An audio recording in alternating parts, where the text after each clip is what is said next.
cowboys com pistolas, em carroças cobertas, atravessando planícies. E índios americanos usando a pintura e as penas de guerra. Essas são imagens que a maioria das pessoas associam ao Velho Oeste americano. O Oeste Selvagem, como conhecemos, vem dos filmes de Hollywood. E é uma visão muito limpa e higienizada de como o Oeste realmente era. Mas pode haver mais na história. Muito mais. Quando pensamos no Velho Oeste, a última coisa que vamos imaginar é Billy the Kid perseguindo um disco voador pelo deserto. Cowboys, advogados, médicos, curandeiros, donas de casa lavando roupas e cuidando das ovelhas, as pessoas viam coisas no céu que não podiam explicar. Essa é uma réplica de uma das barras que estava em uma das naves. Elas eram guardadas pelo povo das estrelas. Alienígenas estão por aqui há dezenas de milhares, se não milhões de anos. Por que eles evitariam o sudoeste americano? Milhões de pessoas em todo o mundo acreditam que fomos visitados por seres extraterrestres no passado. E se for verdade? Será que os alienígenas do passado ajudaram a moldar nossa história? Se ajudaram, os cowboys e os índios do Velho Oeste americano entraram mesmo em contato com os seres alienígenas de outra fronteira, muito mais distante?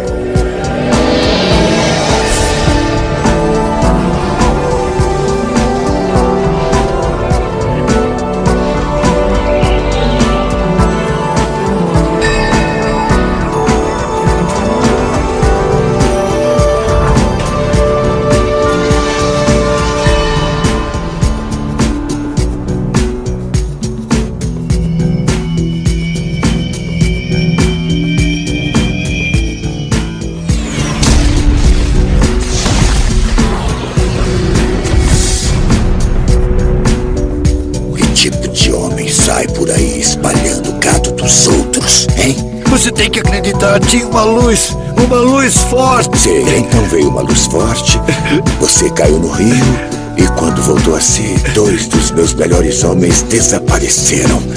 Não houve trovões esta noite, idiota. No filme de 2011, Cowboys e Aliens, um homem acorda no deserto sem pistas de seu passado, a não ser por um aparelho misterioso de metal preso em seu pulso. Ele pode fornecer a chave não só de sua identidade, mas de sua capacidade de proteger a cidade de Absolution de um ataque fatal de naves espaciais.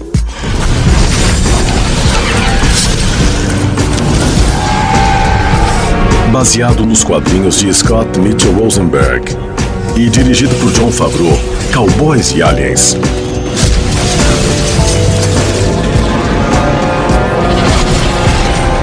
Vamos voltar! Misturou com destreza as convenções do western clássico de Hollywood aos efeitos futuristas dos filmes sobre invasões alienígenas. Mas, apesar de Cowboys e Aliens ser apenas produto da imaginação impressionante de seus criadores, vamos! Alguns acreditam que sua história conta um fato histórico. Aurora, limite da cidade, população 376. Aurora, Texas. Essa cidade rural do sudoeste cobre uma área de apenas 8 quilômetros quadrados.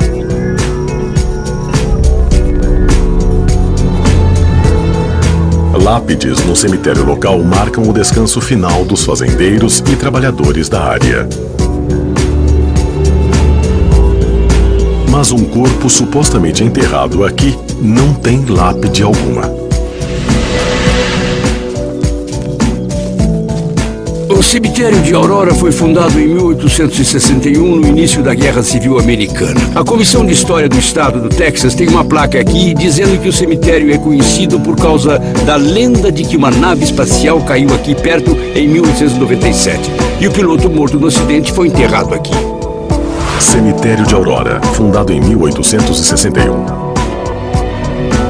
50 anos antes, o exército dos Estados Unidos anunciou que um disco voador tinha caído em Roswell, no Novo México. houve relato de um objeto estranho, não identificado, que caiu na propriedade de um juiz local. Em uma manhã de abril de 1897, uma aeronave supostamente bateu no moinho da propriedade de um juiz chamado Proctor. A nave explodiu e foi totalmente queimada.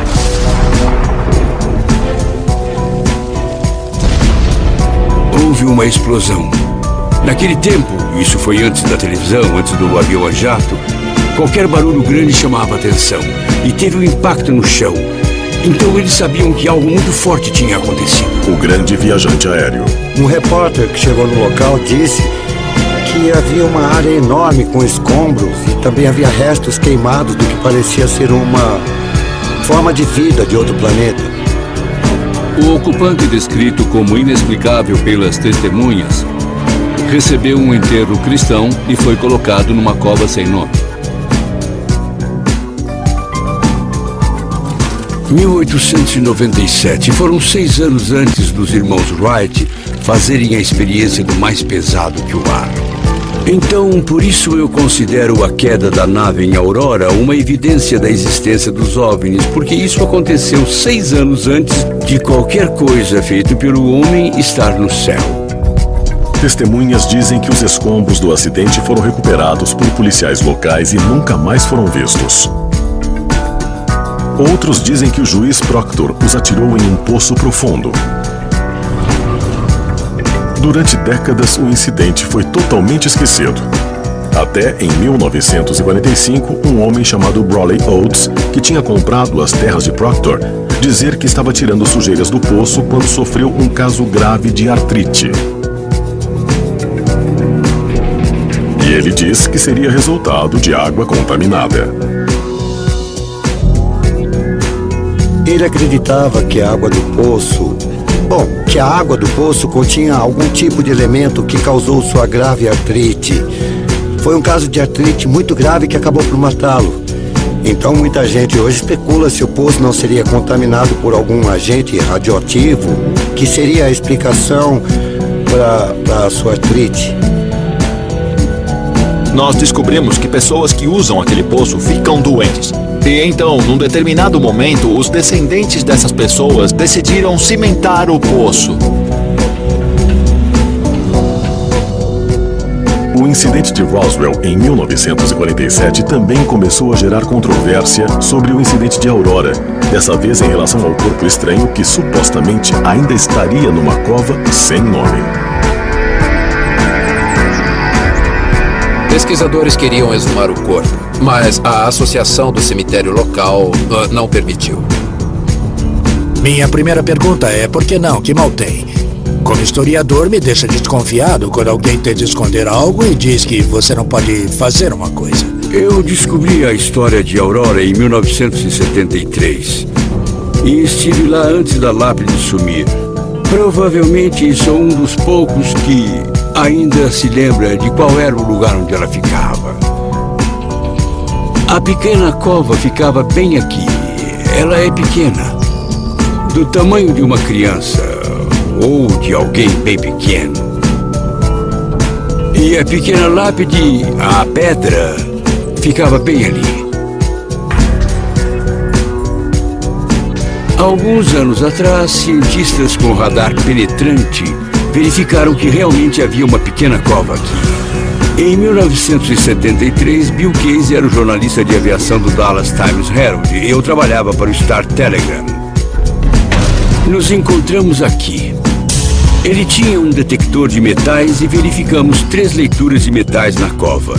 Alguns meses depois da lápide sumir, Bill me convidou para encontrá-lo aqui. Fomos até a cova e não havia mais nenhuma leitura nela. Ele me mostrou 3 pequenos furos que tinham sido feitos. Alguém tinha extraído o metal da terra. Em décadas recentes, maiores investigações do local do acidente encontraram evidências inconclusivas, incluindo vestígios incomuns de alumínio no fundo do poço, agora fechado, onde o juiz Proctor supostamente teria jogado os restos.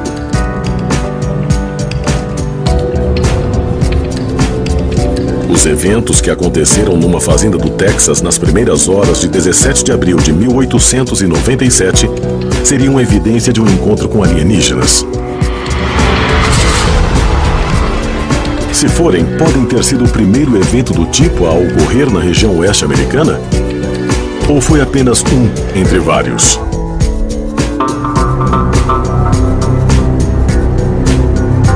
Adams County, Ohio.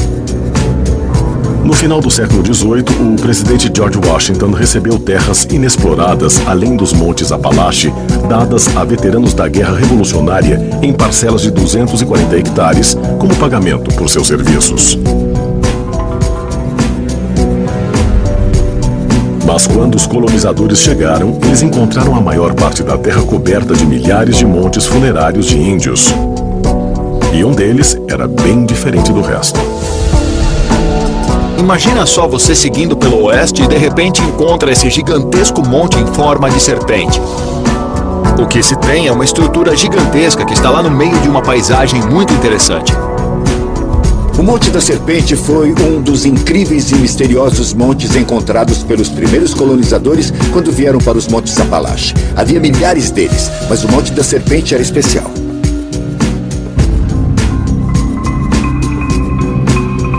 Como as linhas de Nazca no Peru, o Monte da Serpente é uma estrutura gigantesca e pré-histórica que parece ter sido feita para ser vista apenas do céu. Quando você vê o grande Monte da Serpente em Ohio, ele é imenso e não pode ser apreciado se você estiver lá olhando para ele. O que existe ali é feito para ser visto do céu. É misterioso pelo fato de que fica num planalto elevado e escondido do mundo. A menos que você esteja voando num avião e é em um terreno desigual. Para realizar aquilo e de maneira certa, você teria que estar de cima olhando para baixo para entender bem. O que é um mistério. Essa estrutura de 405 metros de comprimento percorre a terra e reproduz uma cobra sinuosa comendo o que parece ser um ovo. É o maior monte figurativo do mundo. E curiosamente, diferente da maioria dos montes dos nativos americanos, o Grande Monte da Serpente não foi construído para enterros. O Monte da Serpente não tem corpos. É um dos montes misteriosos que não nos oferece nenhuma pista de quem o construiu, mas na propriedade havia montes funerários datados de todo o período Andina, próximo de 3.000 anos atrás. Outro aspecto curioso do Monte da Serpente é onde os antigos índios americanos escolheram construí-lo. Num monte na beira de uma cratera de meteoro de 8 quilômetros de largura. 300 milhões de anos atrás, um meteoro chegou nessa área e atingiu a Terra a uns 80 mil quilômetros por hora. O Monte da Serpente é construído na beirada da cratera e tem anomalias magnéticas e falhas que atravessam o Monte da Serpente. Os nativos americanos podiam analisar e sentir a energia positiva saindo do chão. Se você puser uma bússola no Grande Monte da Serpente, há certos lugares em que a agulha dela não para.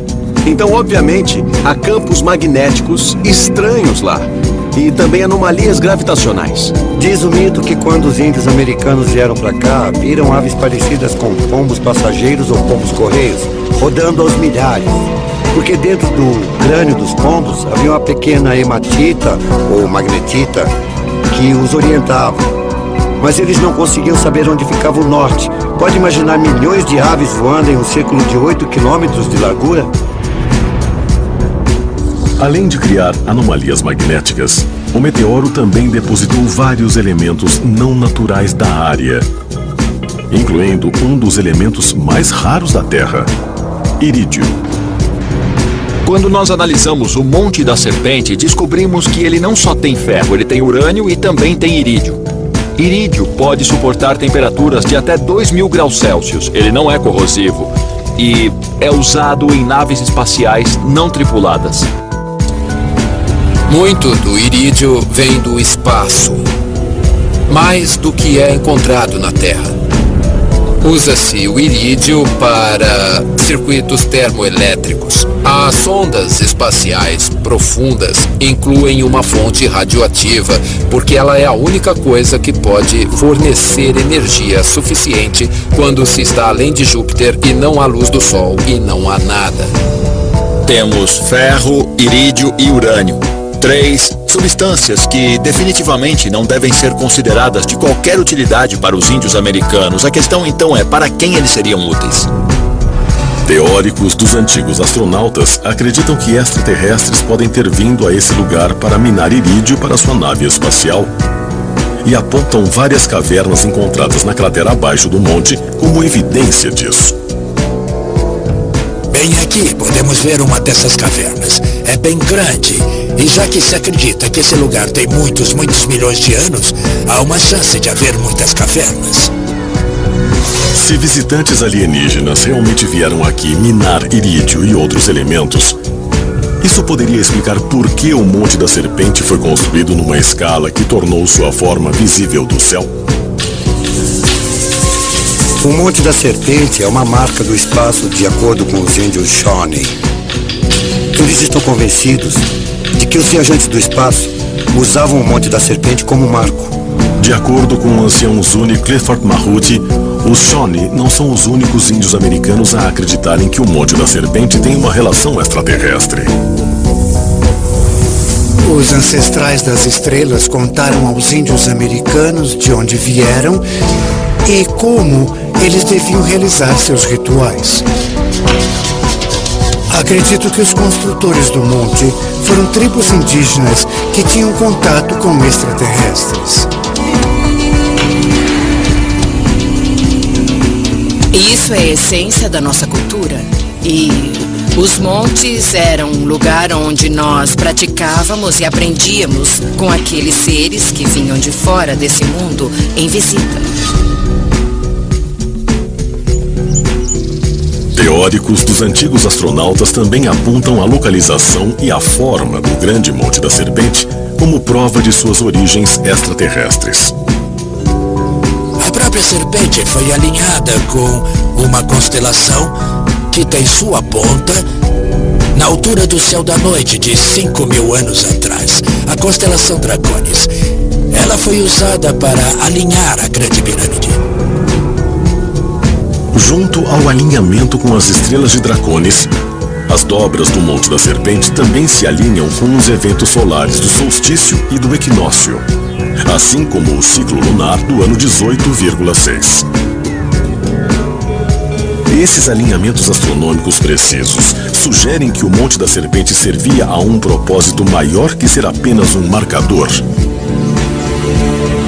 Alguns acreditam que por causa de suas anomalias magnéticas, esse local pode também ter sido usado para captar energia.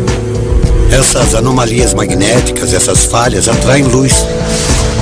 O Monte da Serpente está bem na beira de um afloramento de calcário puro, ou dolomita, o que é ainda melhor do que o calcário usado na construção da Grande Pirâmide, e é altamente semicondutor.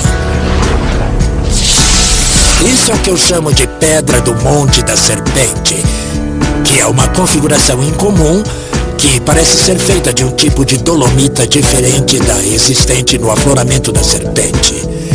Essa pedra podia ser colocada no centro do ovo para que os raios não caíssem aleatoriamente, já que eles tenderiam a bater na pedra.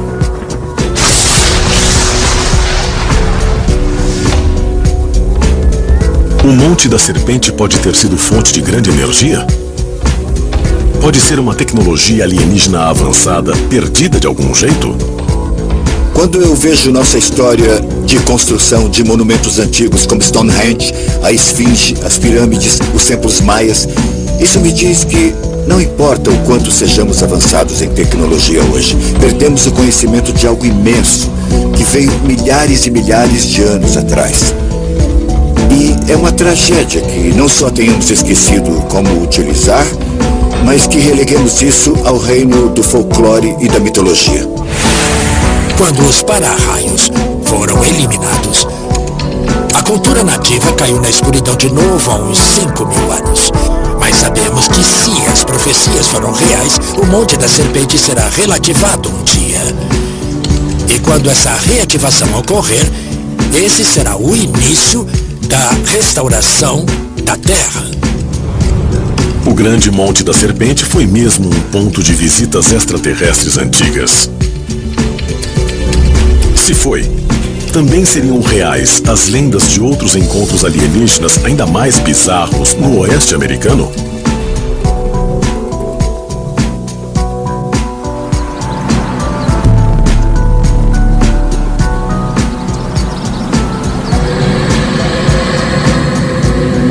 Palmyra, Nova York, 21 de setembro de 1823. No quarto do andar de cima de uma casa de madeira ao sul dessa pequena aldeia rural, Joseph Smith, de 17 anos, teve uma visão de alguém ou alguma coisa que não era desse mundo. Era tarde da noite, estava escuro, e o quarto foi tomado por uma luz bem forte. Esse personagem flutuava no ar. Seus pés estavam fora do chão, e ele se identificou como Moroni. Depois que ele falou com Joseph Smith por um tempo, Moroni pareceu subir pelos ares, deixando o quarto completamente escuro de novo. Na manhã seguinte, Moroni voltou a Joseph Smith para mostrar a ele o livro de ouro escondido, que é o que conhecemos como o Livro dos Mormons hoje. De acordo com o Livro dos Mormons, Moroni se identificou a Joseph Smith como um homem que viveu nos Estados Unidos de fins do IV a início do V séculos. Mas o campo não era o lar de Moroni. Ele disse ter origens muito mais distantes. Moroni dizia ser da constelação das Pleiades. Então, uma igreja, hoje, com 9 milhões de membros, acredita que pode ter sido originada não nesse mundo, mas em outro mundo. De acordo com Joseph Smith, Moroni não só disse ser de outro planeta, como também o orientou a cavar as placas de ouro do Monte Cumorah, que estudiosos acreditam ser uma referência a um monte antigo dos índios americanos, como o Monte da Serpente.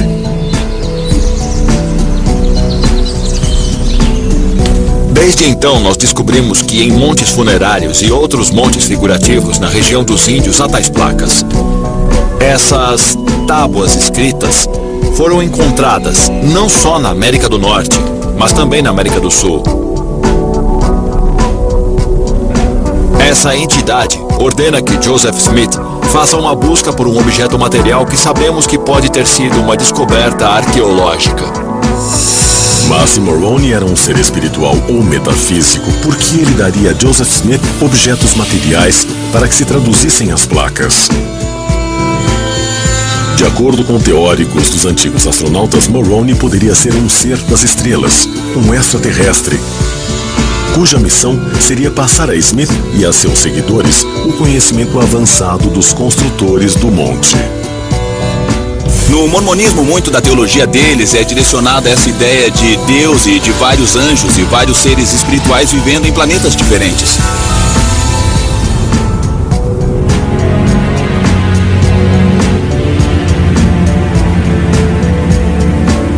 De acordo com lendas nativas americanas, os seres das estrelas deixaram a Terra milhares de anos atrás, mais ou menos no mesmo período em que os teóricos dos antigos astronautas acreditam que os extraterrestres deixaram o Egito.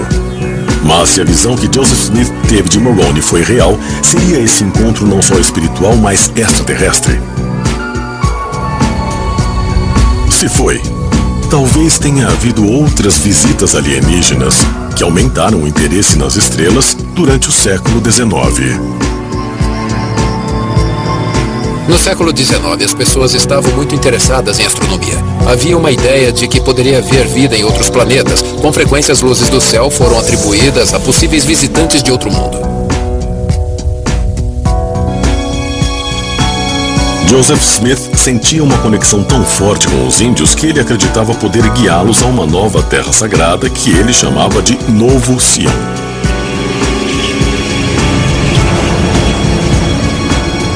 A Apesar de Smith ter morrido em 1844 vítima da violência de grupos, seu sucessor, Brigham Young, acabou liderando os Mormons mais para o oeste, em Utah. Em 1849, quando os Mormons chegaram na área de Tarwan Gap, o líder Ute, local chefe Wakara, disse que eles entraram na casa de Deus e mostrou provas na forma de petróglifos de milhares de anos. Por toda Utah, petróglifos mostram caçadores com arcos e flechas perseguindo búfalos e ocorrências muito ordinárias e cotidianas. Mas também há outras representações que são bem estranhas. Elas parecem naves espaciais, parecem seres com auréolas, parecem seres com antenas nas cabeças ou seres que usam algum tipo de roupa. De qualquer forma, parecem representações de homens do espaço. Great Falls, Montana. Great Falls, Montana, 19 de outubro de 1865. 6 meses depois do assassinato do presidente Abraham Lincoln, um caçador de peles relata o que pode ter sido a primeira queda de um OVNI documentada no Velho Oeste. Em 1865, o Missouri Democrat relata que um caçador viu uma luz cruzando o céu à noite. Ela voou por cima do campo, se partiu e caiu na floresta alguns quilômetros dali.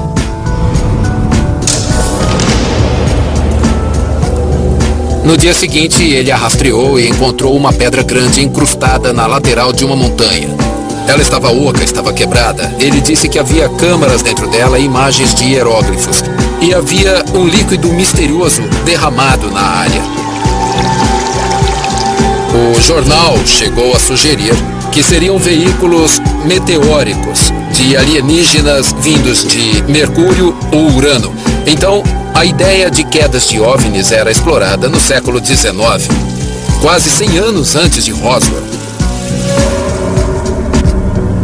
Mas o que torna essa história ainda mais intrigante para teóricos dos antigos astronautas é a localização da visão, junto ao rio Missouri. Esse é o lar dos índios Blackfoot, uma tribo que tem lendas antigas, incluindo contos estranhos de seres das estrelas vindos de outros mundos visitar a região. Os Blackfoot têm lendas e mitos bem profundos relacionados aos seres que eles dizem ter descido de algum tipo de mundo, do céu para a terra, em veículos celestes. A maneira como são descritos pode ser claramente interpretada como as ideias modernas sobre discos voadores ou OVNIs.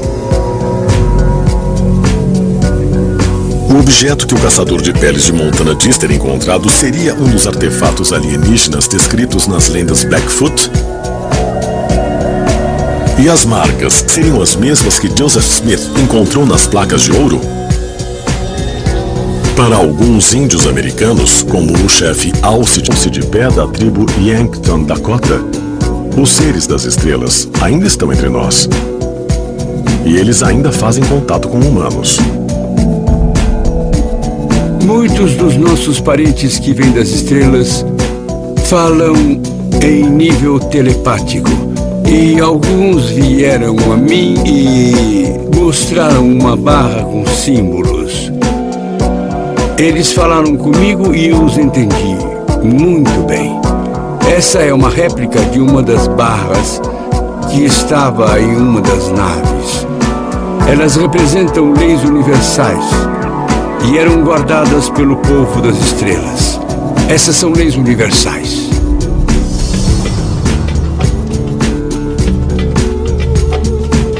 Os antigos americanos realmente encontraram o que os nativos chamavam de seres das estrelas quando cruzavam a fronteira? E que outros encontros estranhos podem ter vivido quando seguiram mais para o oeste?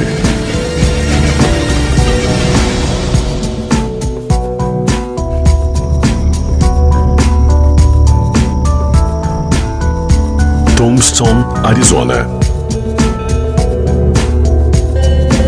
Em 1881, essa cidade que crescia com a mineração era o lar de Wyatt Earp e local de tiroteios no OK Corral.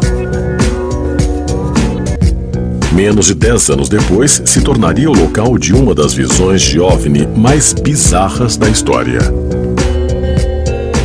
De acordo com uma história do epitáfio de Tombstone, em 1890, 2 fazendeiros estavam no deserto do Arizona quando viram uma ave monstruosa voando por cima deles com imensas asas. O corpo foi descrito como um jacaré e as asas foram descritas como membranosas. A outra versão da história, contada pelos 2 velhos cowboys quando eles eram bem velhos, eles nunca... eles atiraram na ave e ela foi embora. Era literalmente a prova de balas.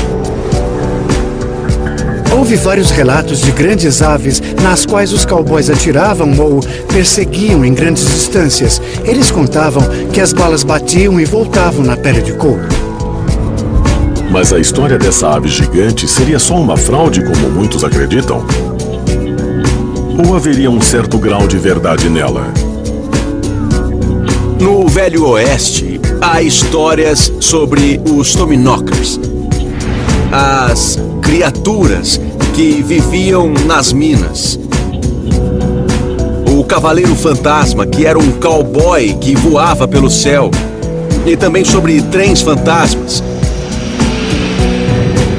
Então, elas seriam só histórias contadas que eram inventadas na hora? Ou seriam histórias baseadas em alguma verdade? Para muitos americanos vivendo no início e em meados do século XIX, a vasta fronteira do Oeste oferecia oportunidade e profunda mudança sociológica. Libertos das restrições da tradição europeia e do fundamentalismo judaico-cristão, os pioneiros podiam agora experimentar filosofias políticas, sociais e religiosas que o povo do leste não aceitava. Uma filosofia emergente se chamava transcendentalismo. O transcendentalismo talvez tenha sido a principal filosofia desenvolvida nos Estados Unidos no século XIX. Uma das figuras fundadoras foi Ralph Waldo Emerson. Foi a crença na vida extraterrestre que o levou a abandonar o cristianismo. E outro autor que fez parte disso foi o poeta Walt Whitman. Seu livro mais famoso é Folhas da Relva, de 1825. Em Folhas da Relva, há 200 referências à astronomia. Ele acreditava firmemente em extraterrestres. Resumindo, o transcendentalismo lembrava aos recentes Estados Unidos que nem tudo era conhecido. Só algumas coisas eram conhecidas, mas não pelos 5 sentidos. Isso fez o povo do leste se abrir às novas ideias e locais quando ele chegou no oeste. Outra forte influência na maneira como os americanos viam o mundo no século XIX foi o surgimento de um novo gênero de literatura, a ficção científica, Viagem ao Centro da Terra. Acho que a imagem que chegou a nós de vários filmes e programas de TV ruins é de cowboys grosseiros e desinformados. A maioria dos cowboys era extremamente instruída, não havia muita diversão nos planaltos. Um dos primeiros grandes escritores americanos de ficção científica foi o veterano da Guerra Civil, Ambrose Bierce, que acreditava firmemente na possibilidade de vida fora do nosso mundo. Ambrose Bierce era um autor de histórias curtas bem estranhas. A dificuldade de se atravessar um campo era sobre um fazendeiro do Alabama que um dia estava andando pelo campo e desapareceu e sumiu. E anos depois, sua esposa dizia que ouvia sua voz de vez em quando vinda do círculo, mas ele não estava lá. Ambrose Bierce estava tentando nos mostrar que esse homem viajou interdimensionalmente a outro lugar, e mesmo estando lá, ele não estava lá. Muitos estudiosos e historiadores acham que Bierce, como outros autores da antiga ficção de fantasia, foram influenciados pelos índios americanos e seu folclore. Junto à crença em seres das estrelas, eles acreditavam na existência de portões ou portais interdimensionais que permitiriam viagens no tempo e no espaço. Se você pensar em pessoas desaparecendo num buraco no espaço-tempo para outra dimensão, assim por alto, quando pensamos na nossa teoria moderna da relatividade que pode dobrar o espaço e o tempo, isso não parece tão louco, porque sabemos como descrever matematicamente buracos no espaço-tempo que conectam diferentes regiões do espaço umas às outras. O mistério sobre se esses portais realmente existiram pode ter sido resolvido pelo próprio Ambrose Bierce quando ele se aventurou pelo sul da fronteira, no deserto mexicano. Na primeira parte do século XX, Ambrose Bierce estava no norte do México, numa área conhecida por um estranho fenômeno chamada Paquimé. Essa área também era considerada outro desses portais interdimensionais. Uma teoria é de que Bierce pode não ter viajado ao México sozinho. Outra figura bem interessante chamada F.A. Mitchell Hedges pode ter viajado com ele para o México. Mitchell Hedges era um grande aventureiro inglês, mais conhecido pela descoberta do crânio de cristal maia. A antiga cidade de Paquimé fica a alguns quilômetros da Caverna de Cristal. Os maiores depósitos de cristais do mundo estão nela. Mitchell Hedges acreditava que esses crânios fossem capazes de se comunicar com uma pessoa e transferir essa mensagem interdimensionalmente a um ser extraterrestre. A teoria é de que Hedges, juntamente com Bierce, pode ter descoberto ou aprendido o método de falar através dos cristais ou utilizando seus poderes. E pode ter se transportado, como em suas histórias, para um espaço interdimensional para nunca mais se ter notícias dele. Ele enviou sua última mensagem conhecida, uma carta, e essa carta termina com uma frase sinistra: "Quanto a mim, parto amanhã para um destino desconhecido." O homem que escreveu sobre desaparecimentos tão estranhos nunca mais foi visto. Mas Ambrose Bierce foi vítima de alguma armação. Ou ele encontrou um portal interdimensional como aqueles descritos em suas histórias. Talvez a história possa ser revelada em um lago misterioso na Califórnia. Um lago que muitos acreditavam ser uma porta para outro mundo.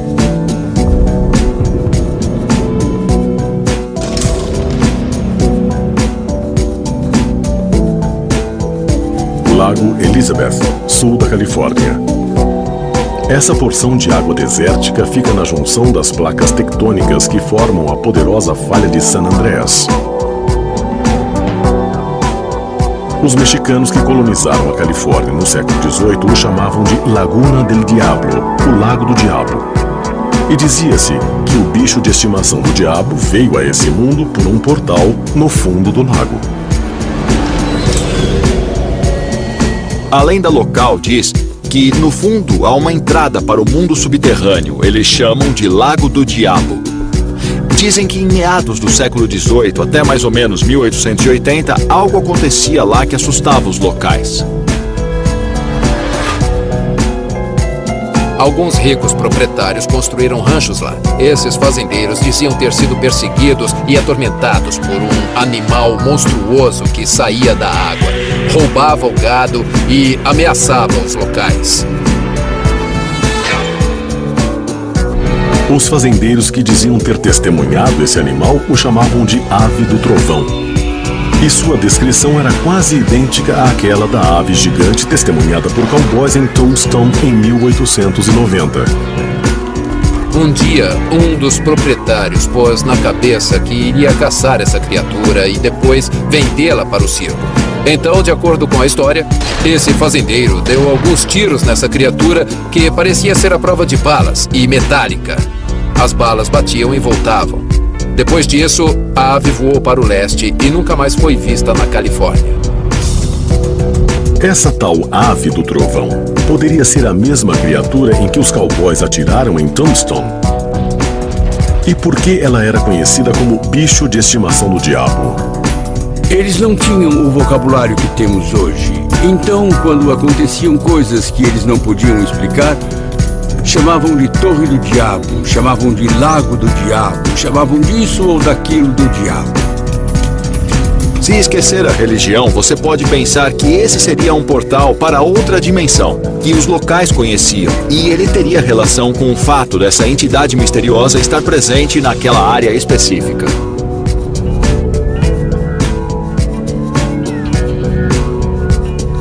Se um portal para outra dimensão ou outra parte do universo estiver no fundo do Lago Elizabeth, a Ave do Trovão não seria uma criatura, mas algo ainda mais incrível. Uma ave do trovão era enorme, fazia muito barulho, então o trovão podia ser como um motor de jato.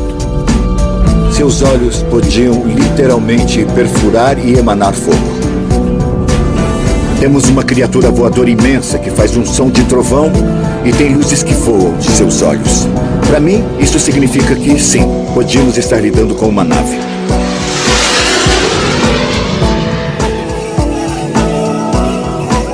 Os índios na América do Norte conheciam as aves, é claro, mas agora tinha chegado algo diferente. Um objeto que podia voar, que era maior do que uma águia, mas ao mesmo tempo fazia um tremendo barulho. Você tem aí a criação da Ave do Trovão. Quando os aviões começaram a voar no céu aqui no sudoeste, eles eram chamados de aves de metal. Na verdade, quando os primeiros aviões com asas aterrissaram em Zuni, os índios iam até eles para adorar essas aeronaves.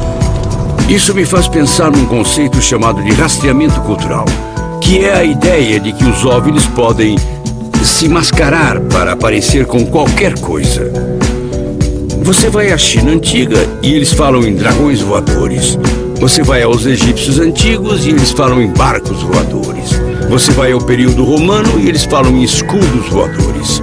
Talvez fosse só a interpretação deles, ou talvez tenha sido o que realmente viram. Os cowboys em Tombstone, Arizona, e os fazendeiros no Lago Elizabeth testemunharam um veículo alienígena. Um veículo que pode ter visitado a América do Norte por milhares de anos.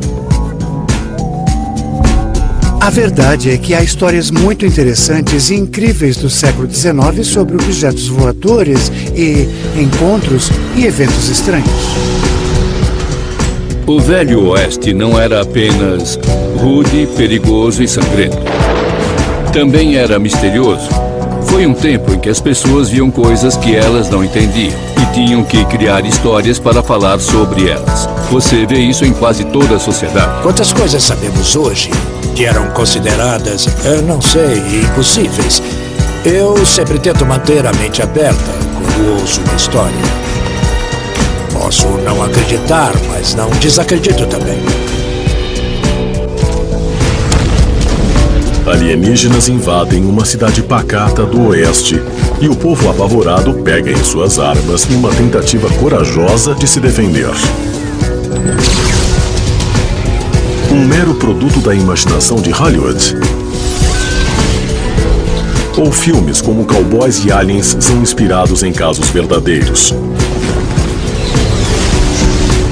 Casos que desafiam tudo o que sabemos ou cremos sobre nós mesmos. Continuamos a explorar a vastidão do universo e examinar mais e mais dos mistérios da Terra. Estaríamos nos aproximando de desvendar os segredos do nosso passado e abrindo uma porta para o nosso futuro?